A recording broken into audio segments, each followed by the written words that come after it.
Alon, are you holding out hope? For the USA to win the World Cup, yeah, advance to the round of 16, beat Iran. So yeah, definitely holding out. But I think you're talking about the Raiders, right, Derek? I am talking about that, but that was kind of nice for old USA to beat Iran and Yeah. taking on the Netherlands. Yes, the Dutch. But yeah, the Raiders. Holding out a little hope. I'm kind of the fan that always wants to see them win. So I mean, they could be two wins, and I'm just like, well, it'd be nice if they get a win. So they're 4-7 now. I guess they could get back to 500, but those last two games of the year are going to be really challenging. They will be challenging, and things are looking good. Things are looking good lately in old Win City. Mm, yeah, and the new trademark. Hell of a time. It would have been a lot better PR wise if they if they would have went out and got that last year, but maybe they didn't think of it. But Yeah, yeah, so it's tough to roll that out when you have 3 wins at the time. hmm but So two game winning streak, you can call yourself Win City, so that's pretty cool. I guess. But hey, they're doing better of late, so we'll get all into it today. On just your opinion, man, Alon to say, filling in for Stephen Langford during the week. I am Derek Papa, and yeah, man, we'll talk about the Raiders. But you brought it off with some soccer talk. hmm USA beats Iran 1-0, and they'll take on the Netherlands. Um, what time's that game? 7 o'clock 7 a.m. Pacific Saturday. Standard Time. Saturday. Yep, So Saturday. that'll be your I guess your football before college football. So that starts at 7 a.m. Then you get to all of the championship games and the I guess SEC championship and I guess the Pac-12 championship will be on Friday this week. Yeah. Yeah, that's on Friday at 5 p.m. Over at Allegiant Stadium. Oh yeah, So that's right. Yeah. yeah, Are that's you your going?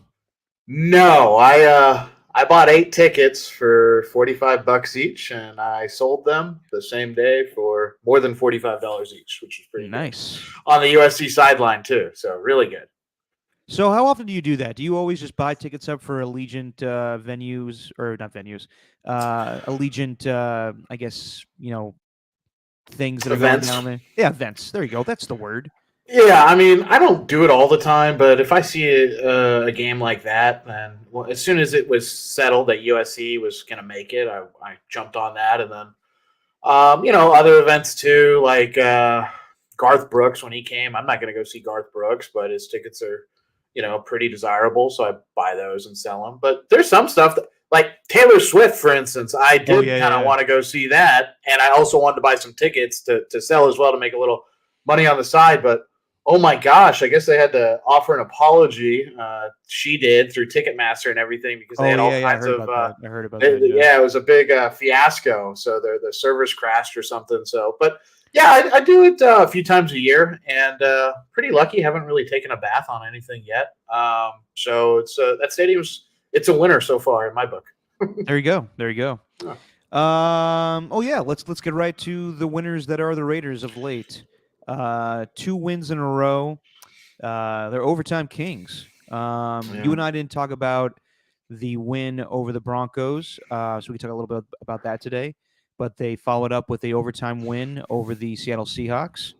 And I'll come out and say it, Alon. I may have overreacted last time we did this podcast. And I know some Raider fans are going to be like, no, you were in the right to say what you said. But honestly, looking back on it a little bit, if you've seen the Colts since that win over the Raiders, they've been competitive in games. They've lost 2 in a row to the Eagles and Steelers, and a little bit of clock mismanagement from Jeff Saturday and the Colts, not calling timeouts into that Pittsburgh game, and he then after the game said like time wasn't a factor when clearly it was, and then the next day he kind of backtracks. Nevertheless, the Colts have been competitive in those games, so it may have just been looking at everything for what it was, may have not been that big of a deal. And I mean, actually, I should take that back. Of course, it was a big deal. It's a loss to a team that had a high school coach, but it is Jeff Saturday, and guys just play hard for interim coaches sometimes. Also, coming into the season, me and Steven were saying that the Colts were going to be the second best team in the AFC. So they have the talent. They just haven't played up to it at all this season. Yeah, we all thought their running game was going to be incredible again, and then their defense looked really good. And it was like, okay, plug Matt Ryan in here, and that'll be an upgrade over what you had last year. And just didn't work out that way. No, I was with you guys with the Colts. Yeah, but as far as the Raiders themselves, a lot of people were calling for Josh McDaniels to be fired after that game. And a lot of people didn't like the comments made by Mark Davis. I still am not a fan of those comments of Rome wasn't built in a day and people want instant, success, because that was the case. That was the expectations. Don't tell me that you were thinking about, a rebuild season when you trade for Devontae Adams to get Chandler Jones and you're trying to compete with the Denver Broncos getting Russell Wilson and the Chargers getting Khalil Mack, and the Chiefs are the Chiefs. So don't tell me that it was going to be a rebuild.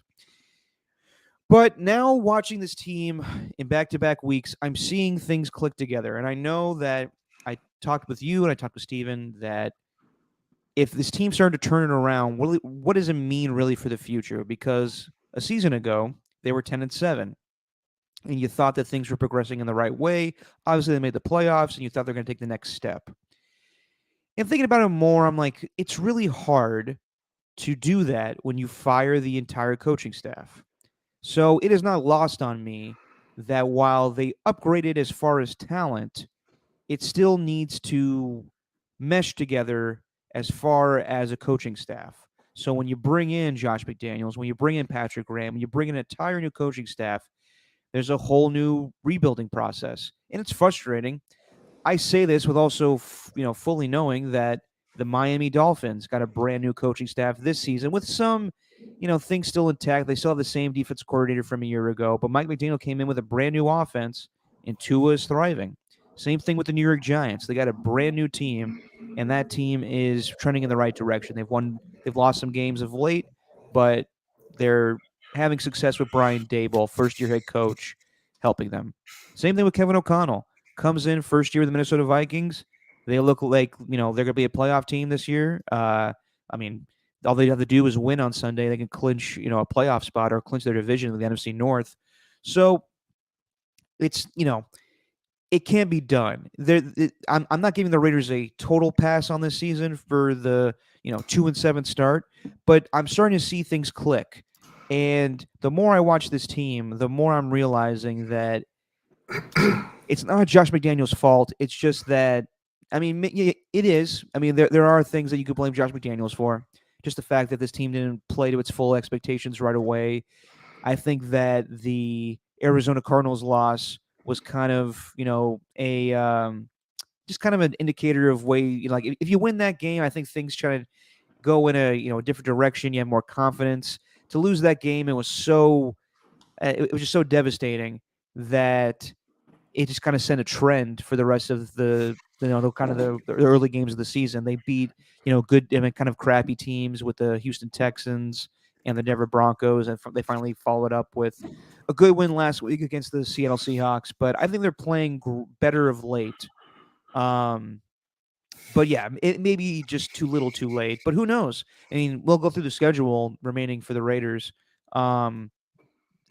It's manageable, I will say that. But just as far as the games the last 2 weeks, me and Steven talked about it. The win in overtime against the Denver Broncos, Devontae Adams wide open in the end zone. Score 16 points in regulation, but then win the game. Just your thoughts on that win, Alon, just real quick, So going back to that game, Denver's shot right now. They really are. They're not. It's because Russell Wilson.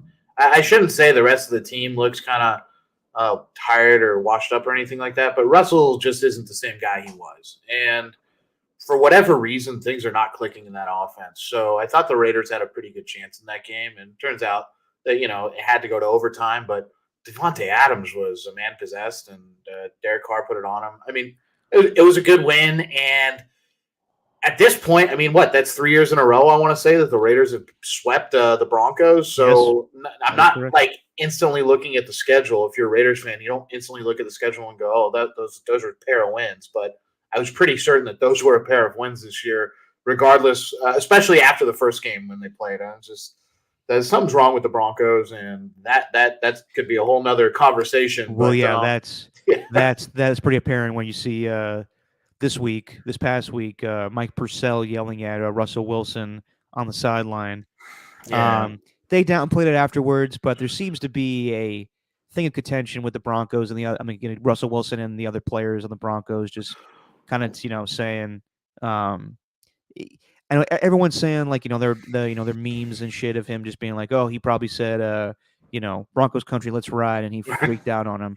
But maybe his act is wearing thin in Denver. That's a discussion, yeah, we can have a little later. But that's kind of how it was in Seattle too. There were some rumblings about that, but going back to the game, won though. At least they won. Yes, at least they won, and that kind of makes everything go away, sweeps everything under the rug.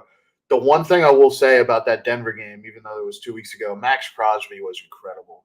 The fact that he's able to erase pretty much a gimme field goal, he erased 3 points, and he also comes up with some sacks and just keeps doing. He's on pace to be an All-Pro. So the thing I love about that Broncos game is all their best players showed up and played well. Davante Adams played their best player on offense played or their most talented player on offense played as well as he possibly could, and their most talented player on defense had a gem of a game. So, I mean, that's a recipe for success, and they've kind of been riding that the last 2 weeks. If you think about this past game, it was the primetime players on the team, Crosby, and then Perriman had a play. Those are probably your 2 best defensive players. And then on the offensive side, your 3 best offensive players, Carr, Jacobs, obviously, and Davante Adams all had pretty good games. Davante Adams with that great one-handed catch. Yeah, and let me just give praise to Josh Jacobs with having the game of a lifetime. He finishes with the stat line of 229 yards, 2 touchdowns, and he catches, this is the most impressive thing to me, 6 balls for 74 yards to go 303 yards from scrimmage on the day. Fantastic game.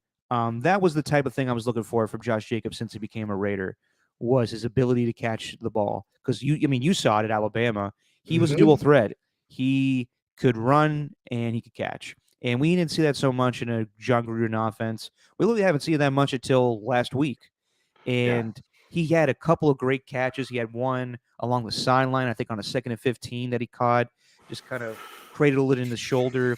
And also Davante Adams had amazing catches. I think Davante Adams had the same stat line as Josh Jacobs receiving. Yep, 7 catches for 74 yards, and Josh Jacobs 6 catches for 74 yards. So that's an element I think that was lacking before. And since Hunter Renfrow and Darren Waller are out, I'm glad that Josh Jacobs is picking up the pace, or picking up the slack, I should say, with catching balls from the backfield. But yeah, dare I say it was Bo Jackson-like, his touchdown run against the Seattle Seahawks, and that the anniversary is today. 35 years ago today, Bo Jackson ran over Brian Bosworth and the Seattle Seahawks on Monday Night Football in 1987. And funny enough, today is his 60th birthday. So there you go for Bo Jackson. But I mean, just a great performance. And it's one thing to be the Denver Broncos on the road. Their season's going in the shitter, and they're just terrible right now. They're probably going to fire Nathaniel Hackett. That's the latest. And it sounds like the team is turning on Russell Wilson, but who the hell knows? I think they're more of a disaster than when the Raiders were 2 weeks ago at 2-7. But yeah, this was just a impressive victory, Alon, in my opinion. To go on the road, to beat a potential playoff team in the Seattle Seahawks, Pete Carroll prides himself on a team that could run the football and that can play defense, and they did neither of the fact. They scored a lot of points, and we'll get to the defense a little later, but they kept Kenneth Walker to 26 yards. He did have the 2 touchdowns, but Raiders' run defense was fantastic. Max Crosby having another great game, and they ran all over him. I said the stat line earlier, Josh Jacobs running all over him. There's some questionable things that I'll get into a little bit later with Josh McDaniels and, whether you want to go for it on 4th and inches or whatever it was. We'll get to that a little later, but just impressive. I mean, great performance by Josh Jacobs. I think the offense is finally clicking. I think this running game is really potent with him. I'm not saying you need to sign him to a contract right now because I'm kind of weird about signing players during the season of contracts. I like to wait till the offseason in case something happens injury-wise. But kudos to Josh Jacobs, and I think this team is finally clicking offensively. I agree with you on the whole signing players at the end of the season. I agree with that. I'm still a little surprised that they didn't pick up his fifth-year option. One thing I will say about Josh Jacobs, he was very upfront when they didn't sign him. He said, "Oh, it's just more motivation for me." And I always personally, I enjoy watching players. Doesn't matter who they play for when they're in a contract year or they're playing for their next contract, and that just seems to be the ultimate motivator. Sometimes I'm not saying Josh Jacobs wasn't already motivated to be a really good player this season, but that's got to be a little extra incentive. You're playing Yeah. for potentially, an extra couple $1 million a year, so he's really making the most of it. You mentioned Derek about getting the running back position involved in the passing game, and that is it's great to see Jacobs do that. It's something that the Raiders had tried to do throughout the season, but not with Jacobs so much. If you did see Jacobs receive the ball, it was occasionally on a screen, or very rarely would it be something designed for him. It was mostly Abdullah or Bolden, and it was nice today or a few days ago to see Jacobs be the target of those, the recipient of those. It's like, hey, he can do it all, and I think over the past couple of weeks, really since that Texans game, he has had more than the lion's share of snaps at running back, and it's really paying off. Regarding the rest of the offense, Devontae Adams, he's going to win any kind of one-on-one matchup if you put the ball in a decent enough area for him to get to. That catch he had on the sideline was great. Derek Carr, I don't know how much this is being talked about, but the resilience out of Derek to be able to throw 2 interceptions very early in the game that really that created 10 points.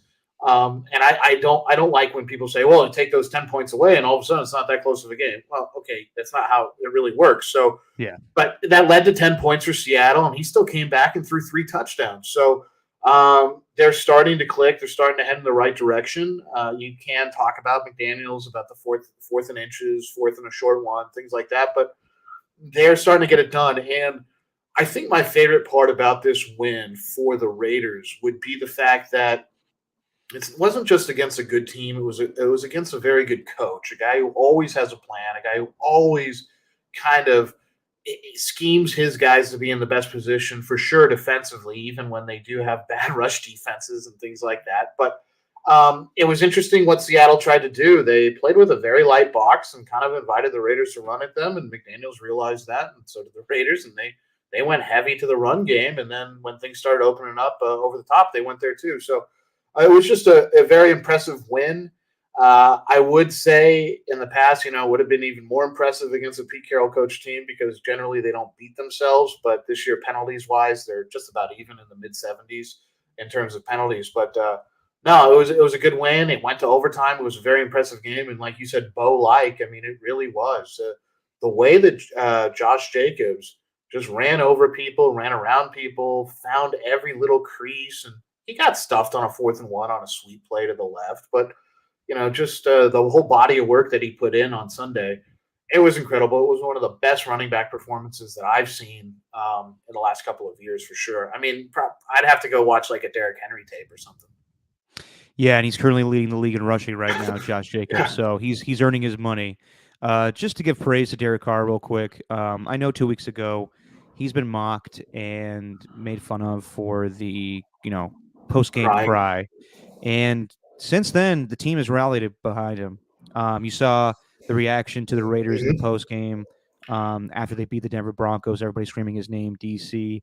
And then he follows it up with, I think, a gutsy performance against the Seattle Seahawks. Yes, he threw those 2 early interceptions to Quandre Diggs, but he got blasted right in the ribs.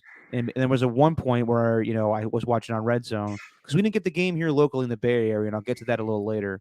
And I thought Derek Carr was injured. I thought he was going to come out of the game. He was lying on the ground, holding his ribs, and he stayed in the game and played fantastic.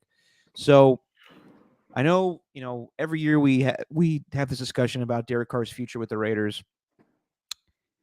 I know he's not playing, I should say earlier in the season, he was not playing fantastic. But I don't think he was playing enough where you're like, he can't come back. Yeah. I think this team, and he's starting to get a groove going with Devontae Adams. I think Derek Carr should stay with the Raiders. I don't think that there's any issues as far as the quarterback position or the offense. Yes, you could change certain things with the offensive line.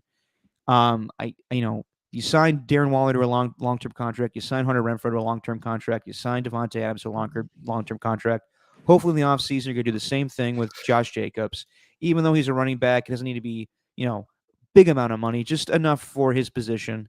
And I think they'll be fine. I know I said that going into the season, but I really underestimated how long of a growing period all these players needed and the coaching staff needed as well. So I don't think I know I sound totally different than a couple weeks ago, and that's what winning will do sometimes. I don't think they need to change a ton. I think that just a good, let's see let's play out the rest of the season. You don't know what the future holds, even though it looks kind of rough for playoffs and whatnot, but the schedule is actually in their favor. I think that if you come back with what you expected to be your premier players from a year ago, Darren Waller, Hunter Renfrow, now you got Devontae Adams, and he's having a fantastic season. And you build off of this now, another year of this coaching staff. We'll talk about the defense. Patrick Graham, I don't know if he's the defensive coordinator going forward. But as far as this offense, I think there's few things you need to change. I do think that they're finally finding their rhythm a little bit. And yeah, we can talk about a little bit about, Josh McDaniels in this game. You brought up the 4th and 1 when they were down 27-24. They decided to tie the game. They were on the Seattle 7, and it was a 4th and 1. And at that point, the Raiders' running game was going pretty strong. And I know I talked to Steven, and he was like, I really wish that McDaniels would have gone for it there. And he kind of says, Max Crosby kind of saved the game. He did, but you also got to rely on your defense a little bit too. It can't just be, let's just go for it every single time and hope for the best for our offense. The defense got to bail you out at that point. My thing on that is that good coaches know when to go for it and when not to go for it. Bill Belichick,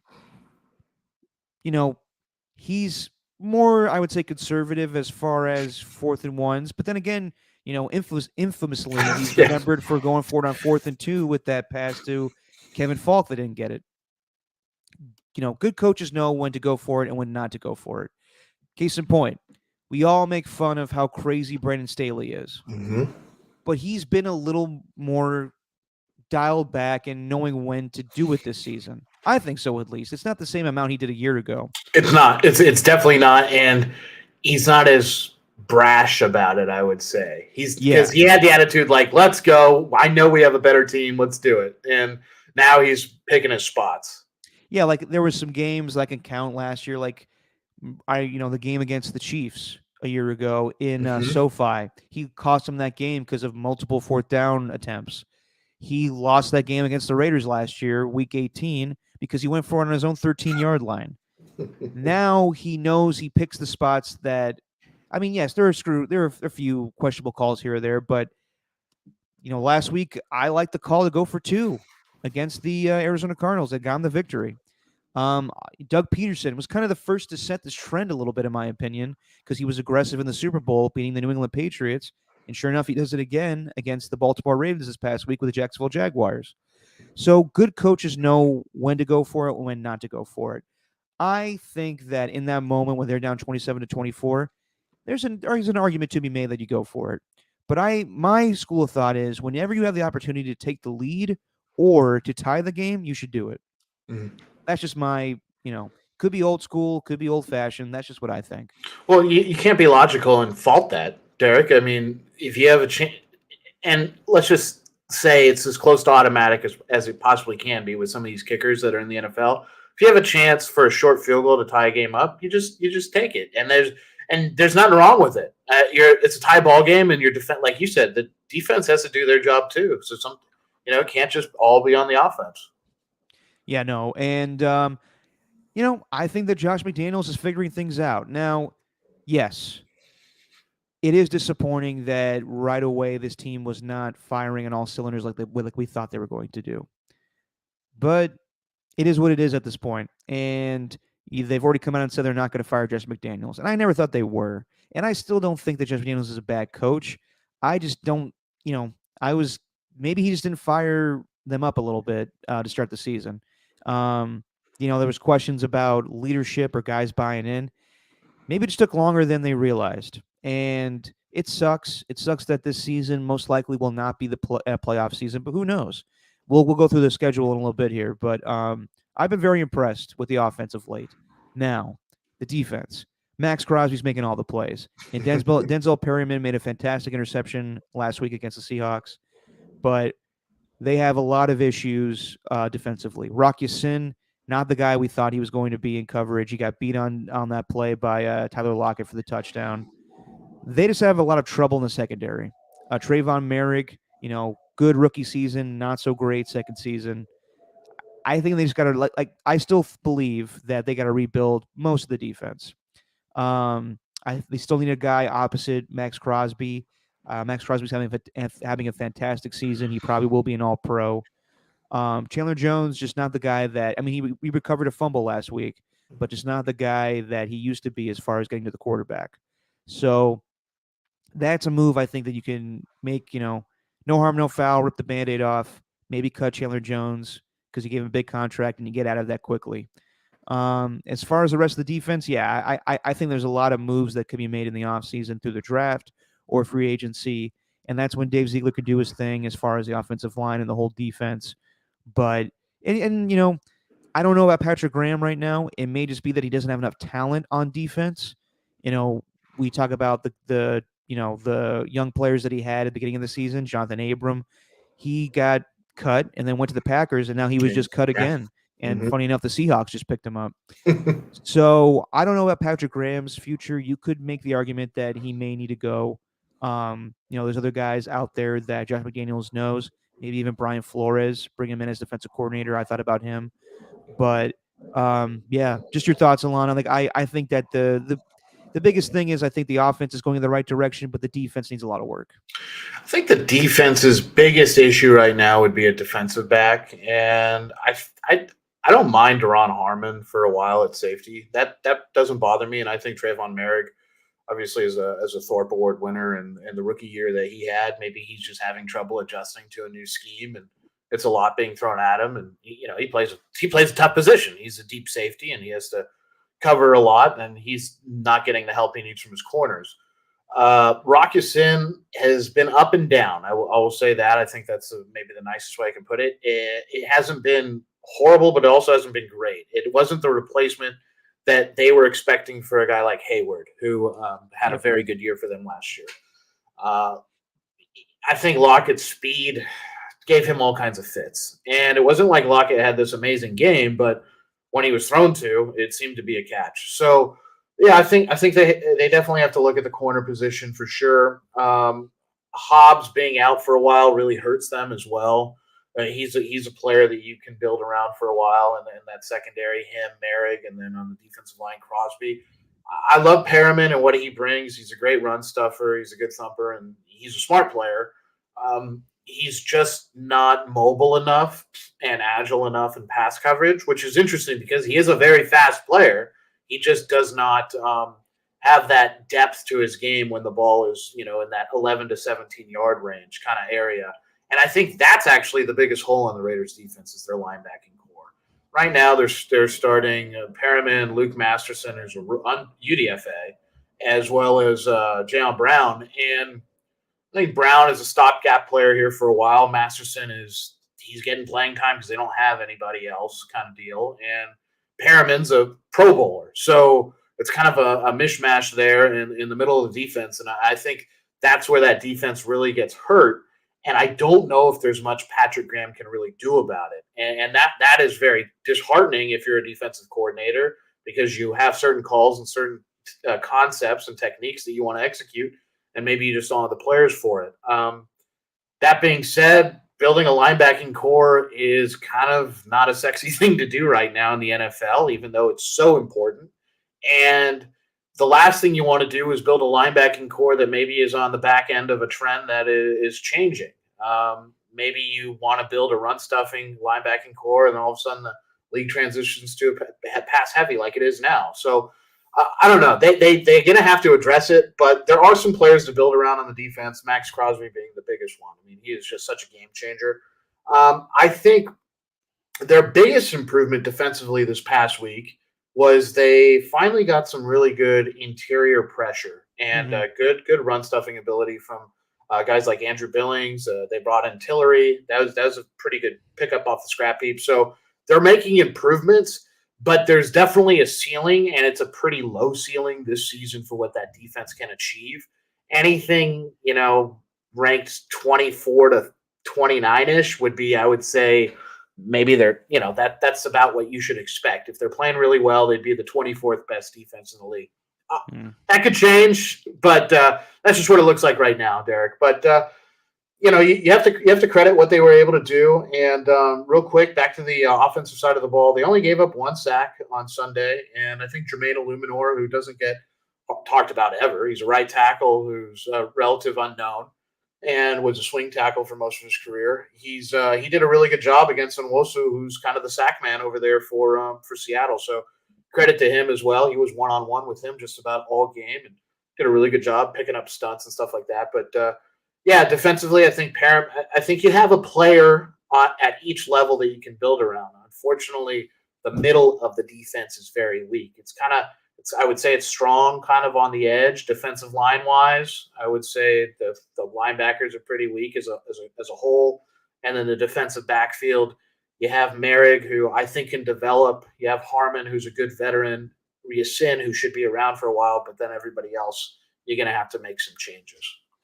Yeah, no, I agree. And we'll see how the defense finishes out. But I've been impressed with the offense the last 2 weeks. And I think they're turning in the right direction. And enough cannot be said for the performance by Josh Jacobs. I think, honestly, it was a mix of Bo Jackson and Marcus Allen. The way that he was able to run for over 200 yards and catch 7 passes for 74 yards. And it was crazy to me at the beginning of the the preseason. We're questioning why Josh Jacobs is playing in the Hall of Fame game.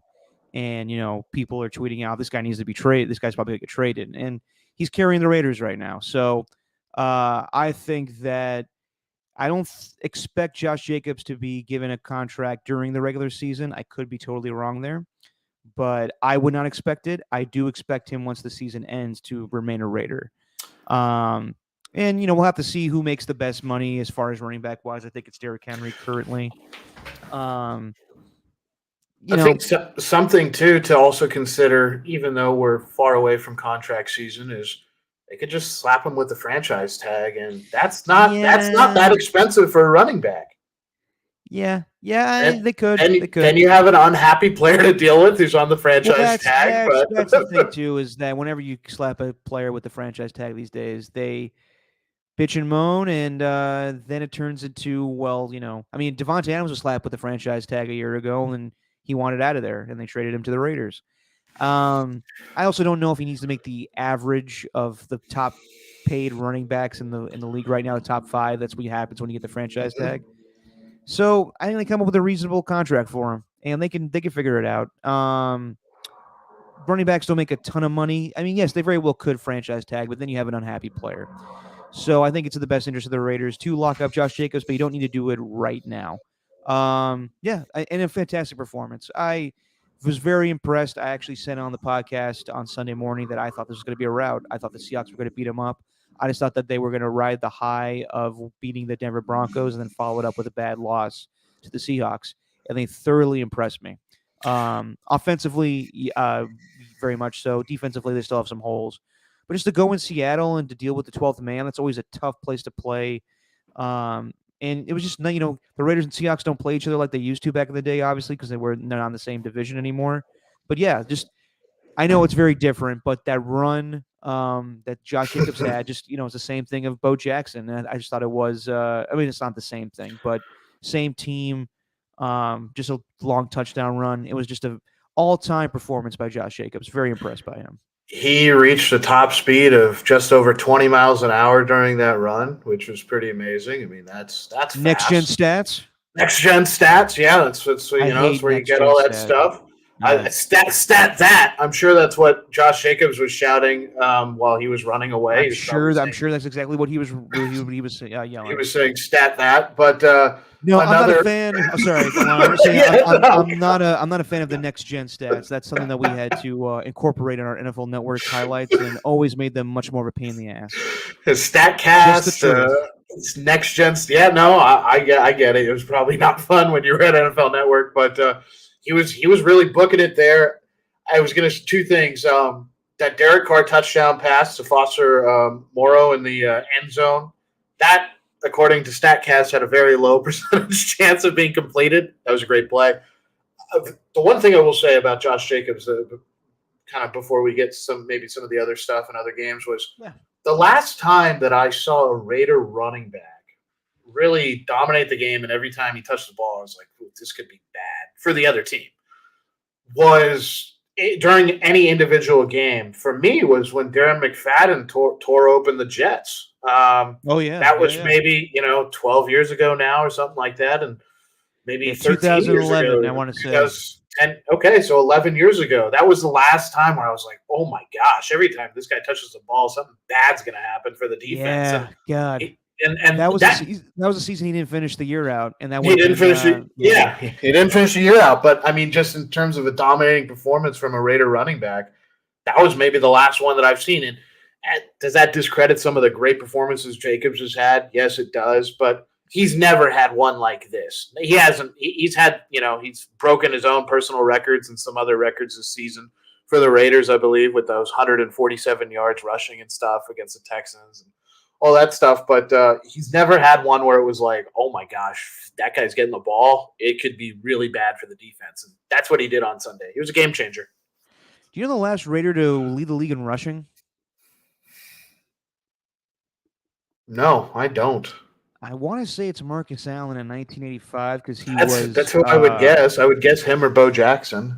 Well, Bo Jackson never led the league because he was going back and forth with baseball. So he never started season. But in 1985, Marcus Allen was MVP. So I'm just doing really quickly here who led the league in rushing, and it was Marcus Allen. So that probably, I would assume that's the last time a Raider was the rushing leader. So it wasn't Justin Fargas. That's weird. Okay. Huggy Bear? Yeah. He had a good, 2007 season? He did. No Lamont Jordan? No Lamont Jordan. No Amos Zaraway? Amos Zaraway, God. Napoleon Kaufman? Napoleon Kaufman was a really good player. But no, it was a fun, dominating. I always love watching running backs tear the game up. It was really fun. Yeah, and also great job by his fullback, Jakob, yes. Jakob Johnson. He's German, I believe. Is he? Yeah. No. He's not. He's European. Jakob. That's why it's pronounced that way, and that's why it's spelled that way. From the Patriots. That's how Josh McDaniels knows him. He is German. He is a German professional American football fullback. Well, that's weird. Duh. What sport does he play? We don't know. Real quick.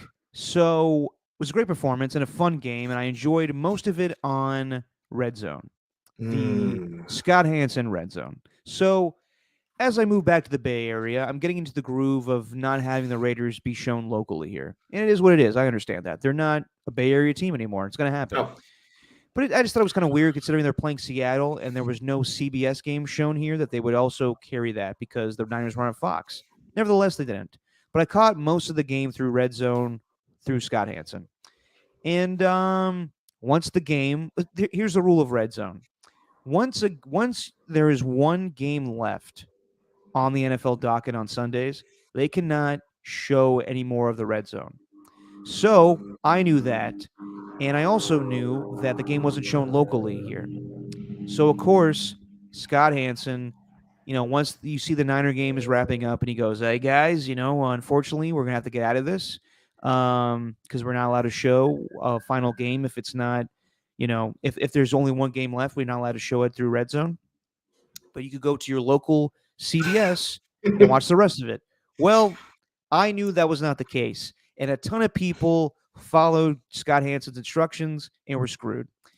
I literally had to go on my laptop, and I know there's, legal streams. No. I know there's illegal streams and whatnot and everything. I didn't feel like doing that in the last however many minutes there were left in the game. So I just watched everything left on NFL Jesus. And that is just the stat, Yes. It's kind of like an NFL.com thing where you could just watch as the plays come up and they give you the description of what's happening and the stats come in real time. And I had to see the play later. It sucked, but I literally just had to look up on, the website, NFL Jesus, and it came up. Josh Jacobs, 86-yard run for a touchdown. I'm like, oh, wow, that would have been great to see live. So I had to watch it on YouTube and Twitter later, and it sucked. And yeah, I hope the NFL comes up with a really good alternative to Sunday Ticket um, on DirecTV if they put it on Amazon Prime or something, because I'm all for it. I love, I'm all cool with watching Red Zone this season. I don't have DirecTV, and I'm not paying for that right now because why would you? They're going out of business in a year. But I do, you know, if wherever Sunday Ticket goes to next season, I'll gladly give you my money. I will watch it on whatever streaming platform they decide to put it on because I enjoy watching all the games. Like I don't like the idea of Scott Hansen or Andrew Siciliano dictating everything I watch. If there's a game that's close, I want to be able to flip over and watch it. I agree with you. I've had the Sunday Ticket in the past.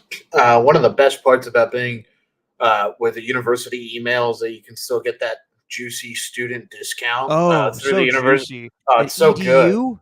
Yes, that .edu and Oh, yeah, you baby. get a nice. It's way cheaper because that's something college students should spend their money on, I guess. But um, I've always been a fan of the idea that you should be able to have season tickets for every team you want, but on your television. You should be able to pay for certain teams. I've always thought that would be a good idea. I don't understand. I'd have to look into it why that's not a thing. But I think it would be really cool if you could pick a handful of teams and pay a rate for each one of those teams and you had access to all their out of market games if that's the case. And one last thing, we had the game in South Texas where I was having Thanksgiving. So that is ridiculous that you had to watch 60 Minutes or whatever, the Judge Weather Judy. Channel. Judy. You know what? I bet it was a good episode, though, Derek. I mean, regardless, of course, there's never a bad episode of Judge Judy. But the point is, I would rather have seen Josh Jacobs' touchdown run. Yeah. That is interesting. So where were you? You were in Victoria, Texas. Victoria, Texas for Thanksgiving, and then down in Seadrift, a little fishing village with a drinking town with a fishing problem, as some of them would say. But That's pretty good. it is pretty good. Population 999. But yeah, we had the game down there, so I was okay. Well, I guess I don't have to. Well, my uncle has Sunday Ticket, which he didn't even know he did, which I taught him, which was great. That's when you know you got money. He had no idea. He was like, "I got the Sunday Ticket." I go, "You have DirecTV. They probably are bundling that in on you every year." And he goes, "Oh, this is great." But the game was on locally. That's probably the case if you have DirecTV right now because it's not cheap and it's not doing well. Nope. They probably threw it in for free this year. Damn it! I should have got on that, but I probably can't have a satellite dish in my apartment here. Probably not. But the thing is, it is a shame when there's only one game going on and the other. For instance, say it's a CBS game and you have a Fox affiliate and you want to watch your team on Fox. And it's the only game on, and you're out of market and you can't watch it. I mean, that used to not be the way it was. I mean, CBS that was the CBS game, and they're going away from that. So. Yeah. It could also be a regional thing too. I mean, the Niners, I can't imagine that they would want anybody else on TV during their same time slot. But I don't see them acting that way either. So because in the NFL, if there's any league where everybody's a partner, that's the league. They want the maximum amount of football on all the time. So I'm not sure how that all works out. And there's been multiple times this season where I've watched a Niner game up against a Raider game. Okay. I don't know why that was the case last week, but I will say this: I've had DirecTV in the past, and it's fantastic. Then I went to college, and I had a small apartment in Austin, Texas, with two buddies of mine, and it's weird trying to get a dish on a apartment balcony, because first off, they don't let you do it. You have to write like a thing and have it approved by the apartment complex and by DirecTV. I remember having to have something built on my balcony for it to, like, the worry was that the dish was going to fall over and hit somebody and kill them, which I've never heard of that before in my life. But they had to put some contraption on my balcony so the dish would stay. So it wouldn't move, yeah. Yeah, but they couldn't do any wiring as well because it was a rented apartment.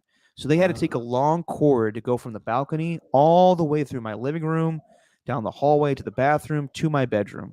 And every time people would come over, and my roommates complained about it all the time, people would trip over it. And it was just a pain in the ass. So thank God we're getting Sunday Ticket on a streaming platform next year. Maybe Amazon Prime, maybe Apple TV. Who knows? So, Derek, you're kind of got to get with the times, man, because you can't. Sunday Ticket is streamable. You can just subscribe to the Sunday Ticket and nothing else. Here's the thing, though. You can only be one person at a time. That's true. That's the caveat. And that's why that's terrible. Believe me. If that were the case, you best believe I'm stealing Greg's password and everything. I know you are. That's what I was going to say. Why aren't you using Greg's Sunday Ticket? He's in the booth. He's not using it. Because he selfishly steals it all to himself so he can have that shit while it's going on during his Niner broadcast. So he's got, Siciliano, and I'm stuck with Scott Hansen this season. It's all good. Whatever. That's fine. Whatever. Yeah. Let's talk about the other games that happened on Sunday. And let's talk about the San Francisco 49ers. So they get themselves a nice shutout victory over the New Orleans Saints, 13-0. And Steve and I talked about this beforehand. He was kind of setting it up for this maybe kind of a trap game. And it kind of was, considering that they had the game in Mexico City and they had to travel. They had some off days.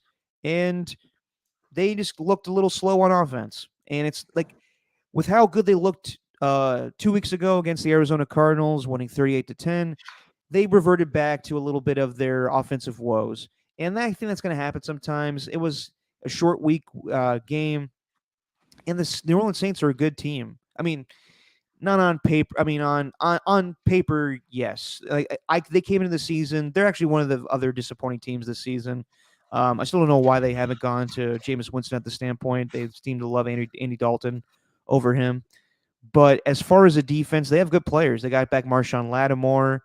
They're just not winning games. And yeah, I thought that the Niners had a great defensive performance from the start, where they forced the fumble on Alvin Kamara, and then they have the fumble in the end zone. They were looking to just prevent them from getting any points whatsoever. It was an old-fashioned, defensive victory. They also got some issues right now with Elijah Mitchell. He's out 6 to 8 weeks. He has another MCL injury. It's the other knee, so that's kind of concerning.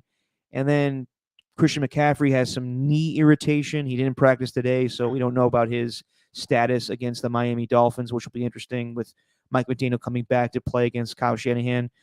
Some people are going to freak out because it was only 13 points. This is what you're going to get sometimes with the 49ers. They could put up a lot of points and beat down a team like the Arizona Cardinals, or they struggle, but yet their defense keeps them in the game and wins it for them. So all in all, I think a good performance by the Niners. Their defense was an avalanche on Sunday. I loved watching it. I had to watch the game back, but you started off with the fact they're able to strip Kamara, who's trying to get into the end zone in the fourth quarter there, and then there's that wild battle for the ball, and the Niners come up with it. I was like, that's a battle the Niners win. The Niners win that fight against every other team in the NFL because they swarm to the ball, they play physical, and they're just a really tough team. I thought they did a great job of negating who I think is an incredibly dangerous weapon, Chris Olave. I thought if there was going to be really one player because I think the Niners have a good enough linebacking core. We all know they do to maybe put the clamps down on Kamara, who hasn't been Alvin Kamara that kind of we were getting used to over the past couple of years. But I thought Chris Olave would really have a good game against the defensive backfield for San Francisco. And instead, I mean, they kept him under 70 yards or something like that, and he had a handful of catches, fine, but he really didn't damage them a whole lot. Taysom Hill, I thought they did a decent job with him. I thought it was very interesting that Taysom Hill didn't really get I don't want to put this. He didn't get the run that I thought he would during that game. I thought this was kind of a game where you're going to have to use Taysom Hill, but like you said, they're very happy for some reason with Dalton throwing the ball nearly 30 times. And I know Taysom got a pass attempt in there, and there was that 4th and 1 where that shocked me. I was like, well, Taysom Hill's going to take off and run here. And instead they get that roughing the passer call and all that stuff. But right. They did a really good job of taking away the Saints' best weapons. And that's the biggest compliment you can give to a defense is they took away the Saints' best weapons. They shut Kamara down. He had 13 yards and 7 carries. Taysom Hill was, a non-factor. And Chris Olave, their most dangerous receiver, I mean, yeah, he had 62 yards, but he didn't really go off either. They shut a team out. They shut an NFL team out. And hard to do these days. it's hard to do these days, especially with the way the rules are. And that defense just earned them that victory. And that's something you gotta love. If you're a Niners fan, you have to love that. You go, okay, so there's going to be days where this offense doesn't click, things just aren't working the way that we expect them to, and that defense will just create turnovers and just fight every single down. They will not quit. And I love the Niners in terms of where they are in the NFC. I think that they are the second best team in the NFC behind the Eagles, just the record wise. I think a few weeks ago, I said I wasn't quite sold on the Vikings yet to you on the podcast. And I said, I like the Niners more. Vikings went in and turned in over the past couple of weeks, that big loss and all that stuff. But yeah, to the Cowboys, to the Cowboys. But Zadarius Smith, by the way, had a hilarious thing in NFL on CBS, their Instagram or Twitter. They did a funny reel where they play that sad music, and Zadarius Smith goes, "I'm feeling 9-1 today." So I hopefully you saw that. But they just did a great job defensively. It's just amazing. Hufanga, he keeps doing his thing, and I don't know, man. They just don't have. Where do you attack them? You can't attack them in the interior. Their defensive line is incredible. So, I mean, you just have to hope that you can protect long enough for a good quarterback to kind of pick them apart. But it's tough when you got that just ferocious pass rush on you, and they're just so fast. Yeah, we were talking about Max Crosby earlier, but I think Nick Bosa is having a fantastic season as well. Probably your two, all pros as far as defensive ends this season, or pass rushers. Yeah, they're just a great defense. There really is no way around it, and I think DeMeco Ryans is doing a fantastic job. He probably, if I had to guess right now, I know it will suck because the Houston Texans in back-to-back years would have fired a one-year head coach. Probably the same for Lovie Smith a year after. Damn it, who was the guy before him? Who was Lovie Smith? Who's just can't understand why they keep losing, but. Who was the Texans' last coach? I know, it's going to bother me. It's David Culley. David Culley. That's who it was. Yeah, because I was like, Bill O'Brien. I went, no. That's a couple years ago. Yeah, David Culley. And I'm forgetting names all the time now. I'm getting old. I am too. It's bad. Without a call board in front of me, I don't know anybody's name. But I do believe that Lovie Smith will be fired. But I don't think it would be a bad idea for the Texans to hire DeMeco Ryans. Not Obviously, at all. Franchise player with them. One defensive rookie with back with them. Defensive rookie with them when he was coming out of Alabama. And Texans will probably have the first overall pick again this season and may draft Bryce Young. We'll see about that, but. Yeah, I don't think it would be a bad move for the Houston Texans to make DeMeco Ryans their next head coach. I think he's proven it this year with all these great defensive performances from the Niners this season. They, the Rams weren't the Rams this season, but holding them to 9 points in the Monday night game. There's a lot of great performances. The thing I wonder, though, with the Niners is that their defense at times, as good as they've been, and I think hands down they're the best defense in all of football. Mm-hmm. But in today's NFL, it is tough to be a great defense like in years past, like the 2000 Ravens or the 2002 Bucks. You're going to have, given up 44 points to the Kansas City Chiefs. And I just wonder if they play a high-flying offense. Let's be real. In the last 4 weeks, I should say, they played not the best teams. They beat down the Rams, and the Rams seem to be just in, sabbatical mode this season where I think they may shut down Matthew Stafford. They already shut down Allen Robinson for the year. They may even shut down Aaron Donald, and he's going to be out this week. He's got a high ankle sprain. They're kind of packing it in. They're kind of like the Warriors from a couple seasons ago after the finals loss to the Raptors. Then the Niners come off the bye, and they, hold the Chargers to no points in the second half. Mm-hmm. And the Chargers are a good offense, but not fantastic. Good impressive performance against them. Then they just beat down the Arizona Cardinals last week, and then this week they have a shutout victory over the Saints. I just don't know if they're playing the best of opponents right now, but at the same time, you can't fault anybody for their schedule. So I think they're playing fantastic defensively. And yeah, the most impressive thing is the fact that they have held opponents. They've shut out opponents the last 4 weeks. They are 57-0 in the second half against opponents. So they're doing fantastic. Nick Bosa, in the running for Defensive Player of the Year. Fred Warner having a great season. Talanoa Hufanga. The biggest difference, I think, this year from previous seasons is their coverage ability with having Mooney Ward as their cornerback. So, yeah, I think that the Niners are doing well. Jimmy Garoppolo, not a great performance against the Saints, but a fantastic performance against the Cardinals. So he's going to have great games, and he's going to have not so great games, but he's playing fantastic this season. We'll to see how it goes to the long term with him. Elijah Mitchell, the injury kind of sucks there. And even Christian McCaffrey, we don't know about, his deal this week. He had some knee irritation, and we'll see where it goes. They may have to run with Jordan Mason. Yeah. And this is kind of ironic this week because they're going to be playing the Miami Dolphins, who have Jeff Wilson Jr. and Raheem Mostert, two guys they had in the past, especially Jeff Wilson Jr. earlier this year. They could have kept Jeff Wilson with Christian McCaffrey, but Jeff Wilson voiced his, wanting to be somewhere else, and it's a perfect spot for him in Miami, knowing Mike McDaniel. So kind of ironic that they have injuries with the running back situation, and they're playing two former running backs. So, talked about you can't fault a team for who they play. And one thing that's really nice about this next week for them is that on Sunday they're going to play the Miami Dolphins, and that is a team that can put up points at will and will constantly try to I'm not going to say run up the score. They're not trying to do it to embarrass you. They just that's their philosophy. We want to go score points. We want to get as many as possible. We don't care down in distance or any of those kinds of things. So it's great to see Mike McDaniel go against everybody that he's familiar with, and so you're going to have all those storylines, and it's going to be a very interesting challenge for Tua against the most vicious defense in the NFL.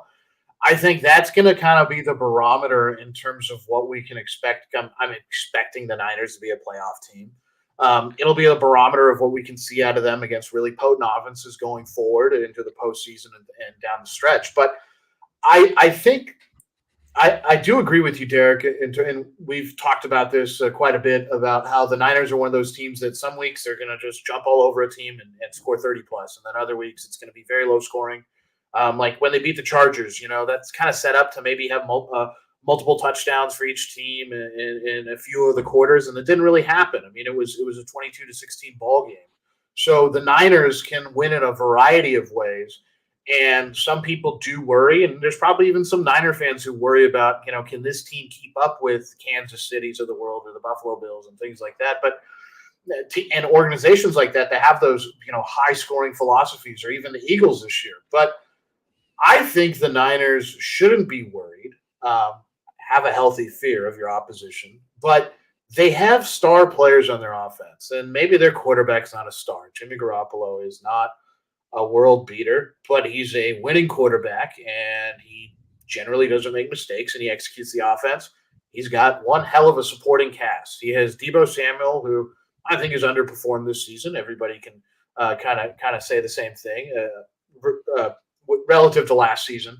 But he's got Christian McCaffrey. He's got Brandon Ayuk, who's just been amazing this year for the Niners. So there's stars there. And, I didn't even mention George Kittle or the secret weapon, Kyle Juszczyk, who, even though he's getting a little bit older here, he's still effective when they deploy him at times. So they have playmakers where they need them, and they just need Jimmy to kind of shepherd the offense to where it needs to go. So I think they'll be okay in those games. I think this is the best Niners defense that they've had since the Harbaugh days. I feel pretty confident saying that since back when they had the two great linebackers in Willis and Bowman back then. So I think they're set up for success. They're set up for long-term success the rest of the season and then going forward. But they play a different brand of ball that the rest of the league isn't really accustomed to right now, and it's refreshing for a fan.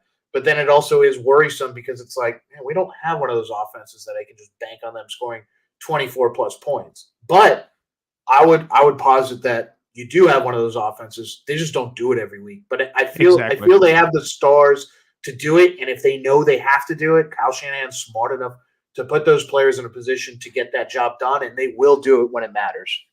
I agree. And as far as how they stack up against the rest of the NFC, It was interesting to watch the Thanksgiving games from last week because you saw some of the best teams in the NFC. We saw the Dallas Cowboys play the New York Giants, and I would say with the Dallas Cowboys, their defense is fantastic. I would put Micah Parsons as the leader for NFC, for not for NFC, but for overall Defensive Player of the Year right now. I think that they have a great running game. They could go change a pace with Tony Pollard to Ezekiel Elliott. I think Dak Prescott's still a little inaccurate at times, but he's got great playmakers in CeeDee Lamb. They could even get Odell Beckham Jr. He's making the rounds this week, actually. He's going to visit the New York Giants tomorrow, and he's going to go visit the Buffalo Bills on Friday, and then he's going to go see the Dallas Cowboys on Monday. Let's just hope that he puts a seatbelt on when he flies around the country to go visit those teams. Jesus. I was glad that people didn't beat him up in the media. From all the reports I read, he pretty much got off the plane. And yeah, it happens. It happens. No, but also, I'm like, it's not the biggest thing in the world. It's but not. Also, like, dude, Odell, fly private. Yeah, very well could do that too. But also, just put your damn seatbelt on. It looks to me like he got drunk before the plane and he just passed out. But also, if you're gonna be drunk on a plane, you got to follow the rules. Put seatbelt on, hoodie on, glasses on. That no one bothers you. There you go. There you go. You're fine. As far as the other teams in the NFC, so yeah, the Dallas Cowboys looked good against the New York Giants a week after they beat down the Minnesota Vikings 40-3. That was shocking and really impressive to me. And then the Vikings followed up with a very good win against the New England Patriots. You could very well make the case that Justin Jefferson is the best wide receiver in football. He's making spectacular plays.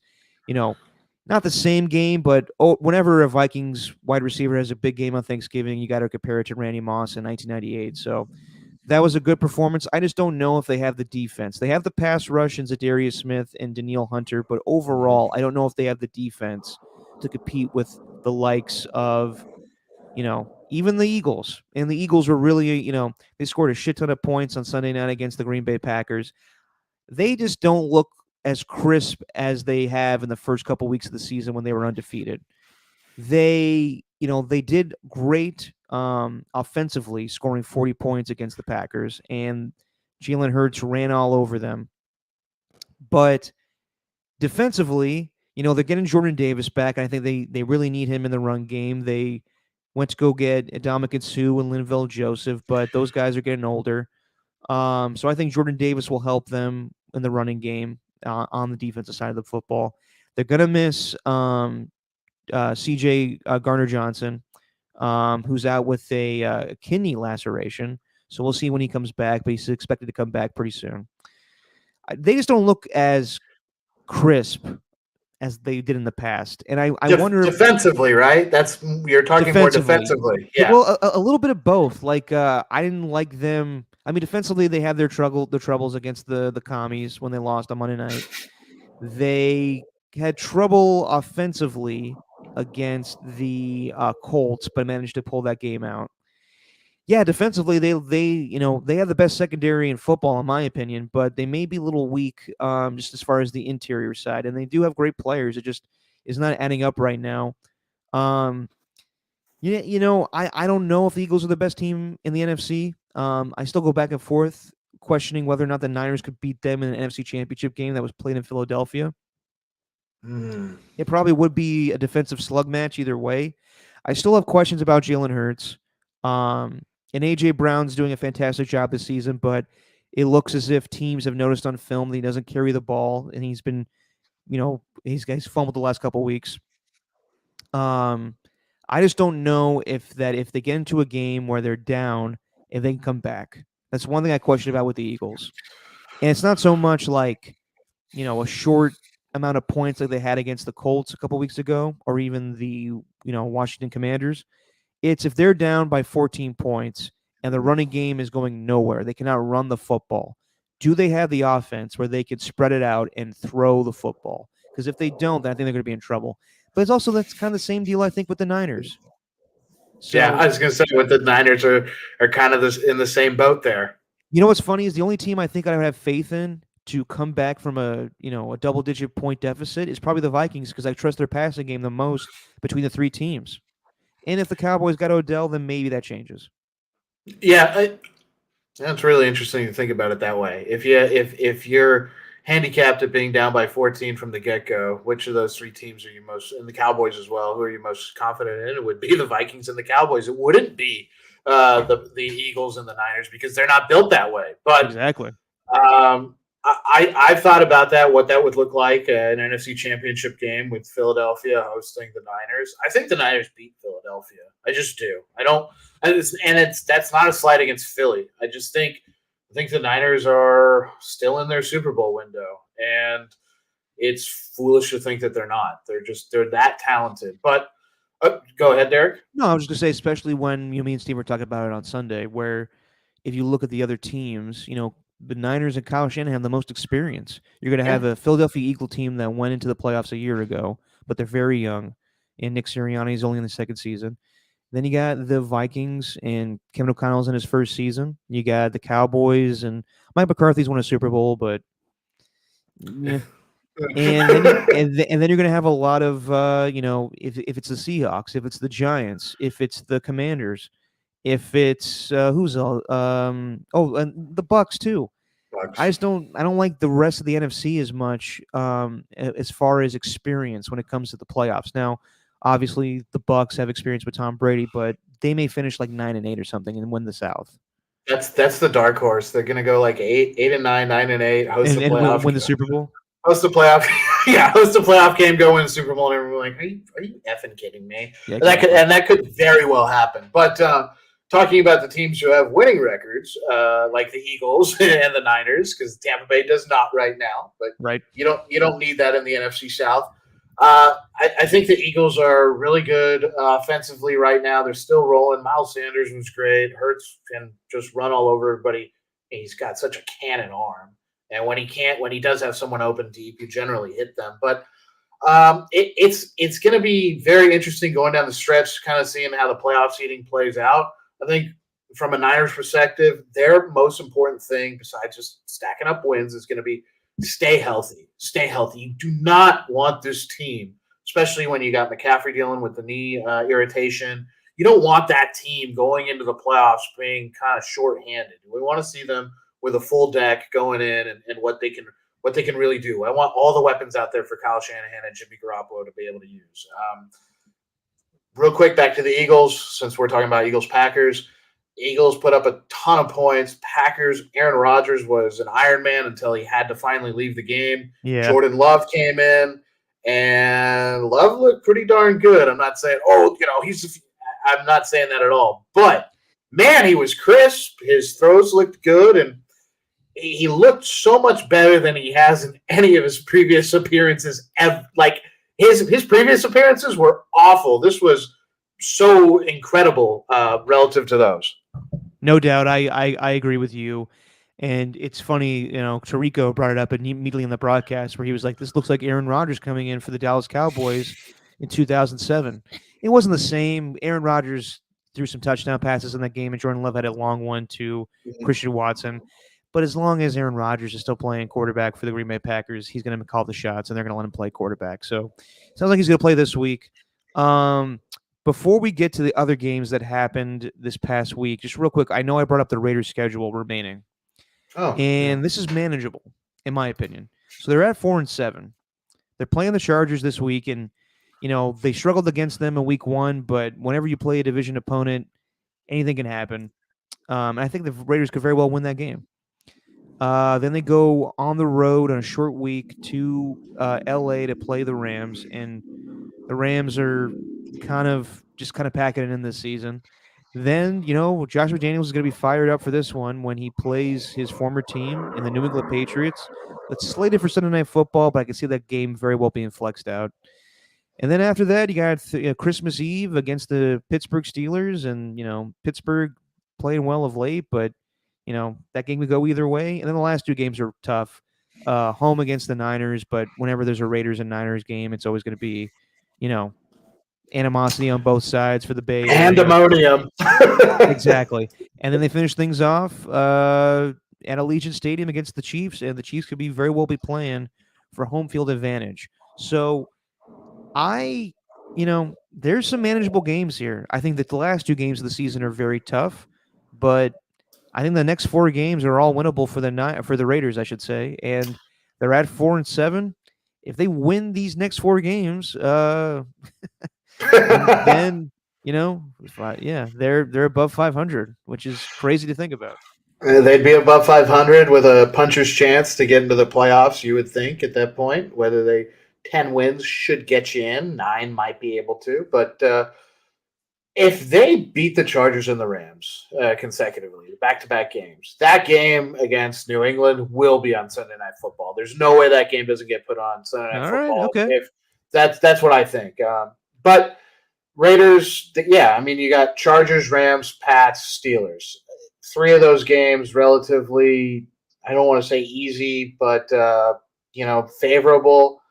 And here's the thing: the 3 games that I think are favorable are the Chargers, Rams, and Steelers. That Patriots game, it's just, I don't know what kind of voodoo Bill Belichick is going to pull out against his old coworker and disciple Josh McDaniels, but he'll have something ready for him. I have no clue what it'll be, but the Raiders, I think they just got to keep this mentality of finishing out games, scoring points in the second half. There's one thing we can point to that has been horrible about this team this year has been the lack of points they've scored in the second half of ball games. So they're starting to score more in the second half. They did a little bit better last week against the Seahawks. They did a little bit, better against the Broncos, although that went way to overtime as well. So what I'm looking for at the Raiders is this. I think they're actually going to start the game relatively fast. I think they're going to start pretty quick. That's going to be the goal there. It's going to be, if they have a lead, to build upon it without going into some type of shell and without just completely disappearing.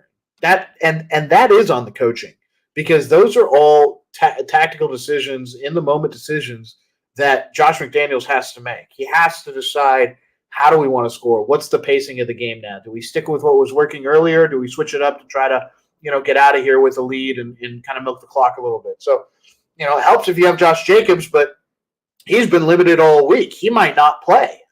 Knowing who Josh Jacobs is, though, and the kind of running back that he is, I think he will go play. Just because of his character and the kind of guy he is. He's a fighter, and he's in a contract year, so he's going to want to play. But you're right, Derek. Looking at the rest of the schedule, you get those 4 games. If you go 3-1 or 4-0 in those games, I mean, shoot, 4-0, every probably Raider fan would be going nuts, thinking, oh, they're going to go beat the Niners and they're going to go beat the Chiefs then too. Because that comes with expectations too. Yeah, that comes with a lot of expectations. But if you go 4-0 or 3-1 there, I mean, you really give yourself a nice opportunity to end the season on a good note. A 4-0 is probably what everybody wants, though. And then I think there's some promise. If they manage to do that, and let's say they finish 8-9, and they lose the last 2 games to the Niners, it would be and the Chiefs. It'd be disappointing, obviously, but at the same time, it's better than where you were before.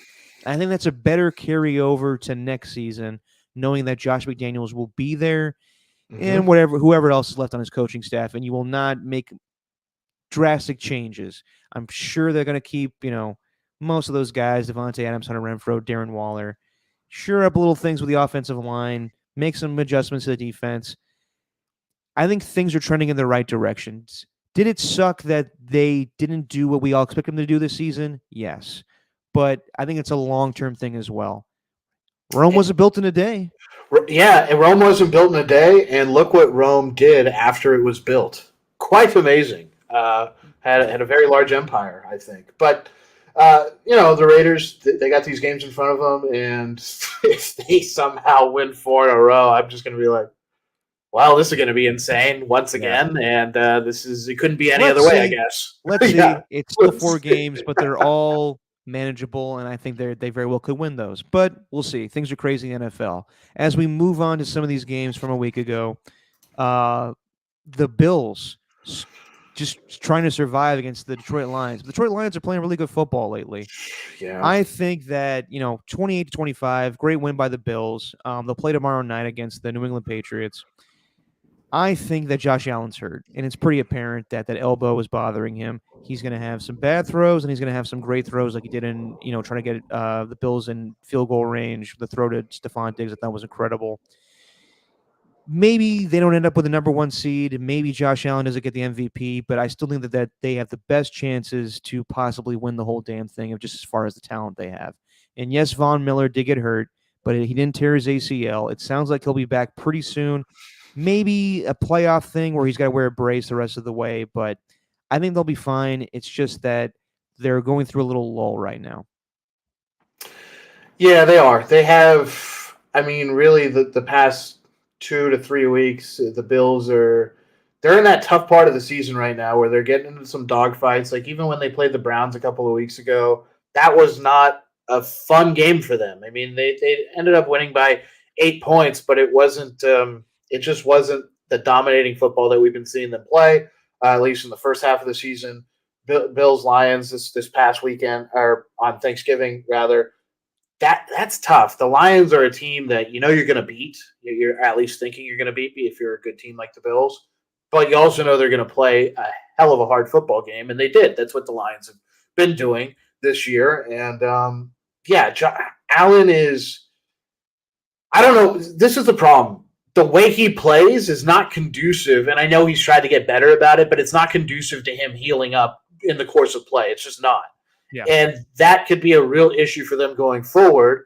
The way you are assuming he's going to have to play, or at least the way I'm assuming he's going to have to play tomorrow against New England, it's going to be another hard-fought game, you would think, especially with the game New England just gave to Minnesota. So it doesn't really get easier for the Bills. It's also, it's a divisional game. It's very important for the Patriots, that game. And then they get another divisional game against the Jets the week after. So the Bills are one of those teams that need to mend themselves in a lot of ways, but there's no opportunity for that coming up. And, they are one of the best teams in football for sure, but this is very critical time here down the stretch of the season where it's like, if they can't get their bodies healed, if Allen can't find the rhythm again and protect himself and stay out of some of these, big football hit situations and just try to stay healthy, the Bills could be one of those teams that we talk about, like how we don't want the Niners to be. We don't want them limping into the playoffs. And the Bills are kind of looking like, I don't want to say they're trending in that direction, but they're having some close games with some teams that they're clearly better than on paper the last 2 weeks, the Browns and the Lions. So it's tough. I will say this about the Lions real quick. Their record's not good, but they play very, very, very, very hard. And it seems to be that they play just under the level of their opponent almost every other week. So if you're playing up here and you're playing the Lions, there's a good chance they'll play right here. Yeah, no, I'm with you there, Alon. And yeah, some things that the Bills have to clean up. Just to go through some of the other games that happened last week, we went through the other NFC games that on Thanksgiving, with the Cowboys being the Giants and the Vikings being the Patriots. Cleveland Browns, Jacoby Brissett gets the win in his last game as Cleveland Browns quarterback, and Deshaun Watson will come back and make his debut for the Browns this weekend against the Texans, and that will be all kinds of awkward. But just as far as his last performance against Tom Brady, he gets the touchdown throw to David Njoku to send that game to overtime. Amari Cooper comes up big to redeem himself from a drop pass earlier in the game, and the Browns get to send off Jacoby Brissett's last start with the Browns in a win, 23-17. So good for the Browns there, and then some other games. So it's going to be hard for Zach Wilson to get back as starting quarterback for the Jets. Do you think so? Well, if Mike White keeps growing his legend like that, it's very hard, and Jets fans love it because he goes out there and he lights it up, slings it, dude. Like yeah, he does. He does not care for how like it just looks like it's just such a pain for Zach Wilson to throw passes. Mike White was doing it with ease, and 3 touchdown passes, over 300. I think it was over 300 yards for. It was through 22 passes for 315 yards. I mean, there's a Joe Namath stat line. Look at that. It is. And yeah, just how much of a struggle it is for Zach Wilson. Like, the Jets are winning football games this season, but I never thought they had a crisp, passing offense. That's the word of the day for this podcast, by the way. It's crisp. Crisp. Keep using that. But it's going to be hard for them to go back to Zach Wilson at this point, and they look like a better team with Mike White, and which is kind of surprising because they won that game earlier this year with Joe Flacco, and I don't know why he's the third string quarterback for them right now, but now he's number 2 over Zach Wilson. And they just know what they have in Mike White. It must have been like, I know he won the game for them a year ago with the Bengals, or against the Bengals, I should say. But they must have been impressed with Mike White for quite some time in practice and training camp and what have you. But I think that it's Mike White's team going forward for the Jets. As far as other games that happened this past weekend, the only one that featured a rematch of a playoff game, the two teams that are above 500 currently, Cincinnati Bengals and the Tennessee Titans. Another great performance by Joe Burrow over the Titans. Didn't have Jamar Chase, didn't have Joe Mixon, it didn't matter. Found T. Higgins, and then a special teams penalty that got the win for the Bengals in the end when the Bengals were held to a field goal, but in the end they get the victory. So good win for the Bengals, and then they shut Derrick Henry down. They did. They did not let the Titans run on them. They came in defensively. 38 yards for Derrick Henry. Yeah, one mission. It was don't let him destroy us, and they did it. But he did have that one long catch that was a screen pass, and then he fumbled it, and Treylon Burks picked it up in the end zone. And then we talked about the gutsiness of the Jaguars and the Chargers going for 2 to win their respective games. The Chiefs beat up on the Rams, and the Rams basically are packing in the season. So all in all, an interesting week of football, and then we'll get more competitive matchups this week. Do you have something to say, Alon? I do. So about that Jacksonville-Baltimore game. Yeah. So you had the red zone going, so I'm assuming they played the kick from – did you think he was going to make it? Well, at first it looked like someone called timeout, so I thought that was going to have to be a redo. But he kicked a 66-yard field goal a year ago against the Lions that was, doinked in. I thought it was going in. It looked good, and it's just, that's a hard kick to make. It's a long ass kick. I thought he was going to make it too. And I went, wow, Justin Tucker's about to be like the greatest kicker of all time here. I know. If he did that, they probably would have just supplanted it. Like he's that good. But as far as the Ravens now have blown, I think 4 fourth quarter leads this season. Yeah. And all of their losses have been that. They're getting into Raider territory with some of that stuff. Yeah, it's bad. But not as bad, but yeah.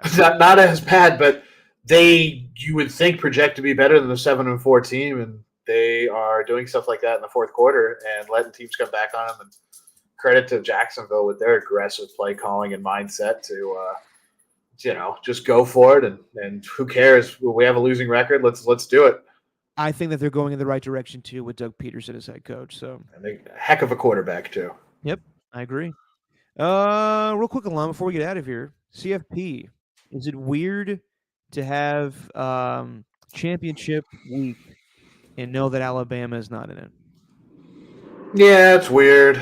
And it is weird, but there's still a chance, Derek. If USC loses to Utah and TCU loses to KSU, Ohio State and Alabama are in that thing. So is that what you're banking on? So which one are you most confident in between? So it has to be USC or at this point Georgia. It doesn't matter. They can lose. Untouchable. Yeah. So but I still think they're going to beat LSU. They will.